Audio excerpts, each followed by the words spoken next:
Nakailang ulit na naming naikwento rito ang kaso ng mga nawawalang damit panloob ng mga babae. Ngayon naman, pati pala damit panloob ng lalaki.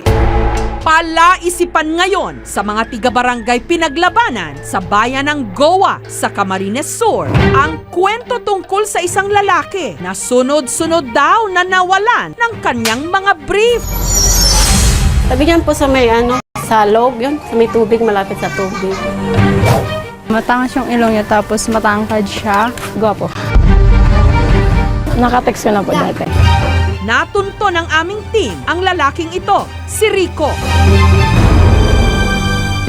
Masama raw ang kanyang loob dahil sa 2 linggo, umabot sa 15 ang nawawala niyang mga damit panloob. At nawala raw ang mga ito sa pagitan ng alas 7 hanggang alas 10 ng gabi.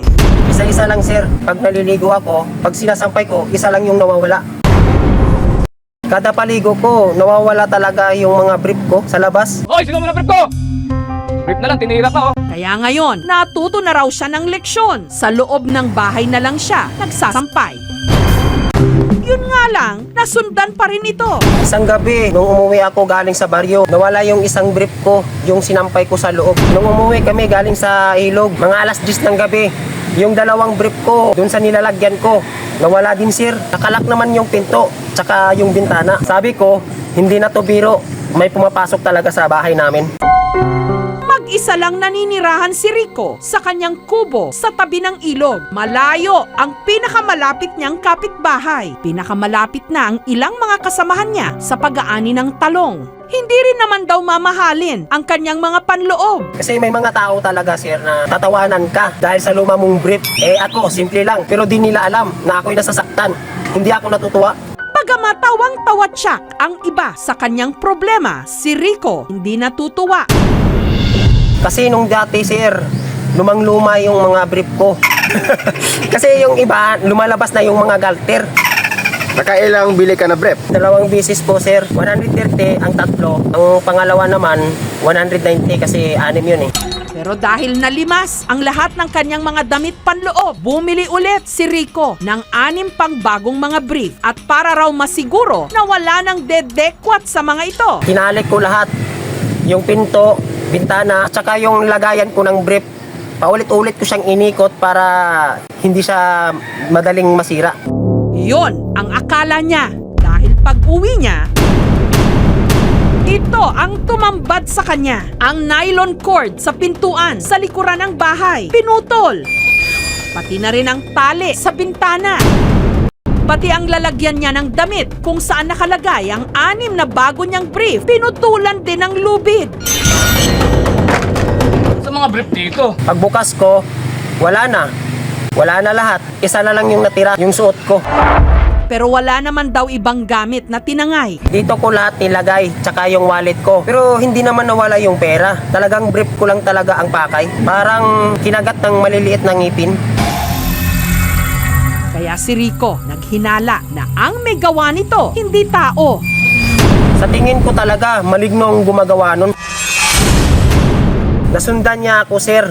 Kasi nawawala lang yung brief ko kapag galing ako sa ilog. Kung tao ang papasok, marami sanang mawawala. Yung cellphone, pera, pero wala kahit isa. Yung brief lang talaga. Ang mga magulang ni Rico na nasa Maynila ngayon, minsan na raw may naramdamang nakakakilabot sa kubo ni Rico. Narinig ko. Mayroon kaming narinig na umuungol. Gumaganon siya. Anak, gumising ka. Nakakatakot, sir Parang dire-diretso siyang umuungol. Nag-flashlight ako, pero parang wala naman akong nakita. Dahil dito, agad umuwi mula Maynila ang kapatid ni Rico para samahan siya. Umuwi ako galing trabaho. Natatakot kasi ako sa kanya Baka mapano o baka nakawin siya ng maligno. Dahil lagi na lang daw siyang nawawala ng brief, minabuti ni Rico na dalhin na lang ang natitira pa niyang brief saan man siya magpunta. Baka kasi mawawala naman, kaya dala-dala ko na lang saan man ako magpunta. Kung BK man po yung gumagawa nun, siguro nanti-trip lang siya or bakal na crush lang sa kanya. Nakakatakot na. Baka kasi isang gabi, baka kung ano nang gawin sa akin. Ako pa naman mag-isa sa bahay. Nanawagan si Rico sa sino mang nagkaka-interes sa kanyang mga damit panloob. Ikaw, kung sino ka man ang kumukuha ng brief ko, huwag mo nang kunin yon dahil aabangan talaga kita palagi sa bahay. Dahil po doon sa panawagan ko, sir, hindi na po nawawala yung mga brief ko. Yung lighter naman po ang nawawala. Pero binawi ko naman, sir, kinuha ko sa kanya kasi akin yun eh. Bakit alam mo na ba kung sinong kumukuha? Oo, sir, maliit na tao. Parang duwindi. Nakatira siya sa loob ng puno. Lighter po, lighter. Oo, sige, sige.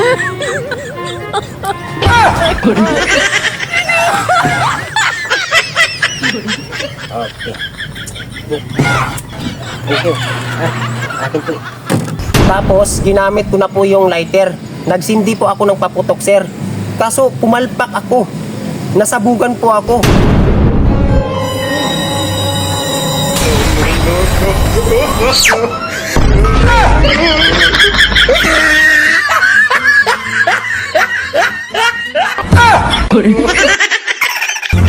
Himala po, sir. Dahil natanggal na yung ulo, bumalik pa.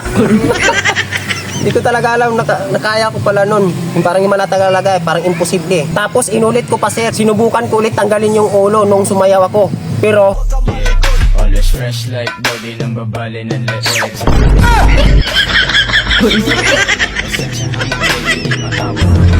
Disclaimer, ang bidyong napanood niyo po sa Kayarms John L. ay parody lamang. Huwag niyo sanang seryosohin dahil ang bidyong ginawa niya ay for vlogging and entertainment only. Kung nagustuhan niyo po ang kanyang video, huwag kalimutang mag-like, comment, and share. At kung bago ka pa lang sa kanyang channel or page, mag-follow na po or subscribe dahil para lagi kang updated sa mga panibago niyang parody videos.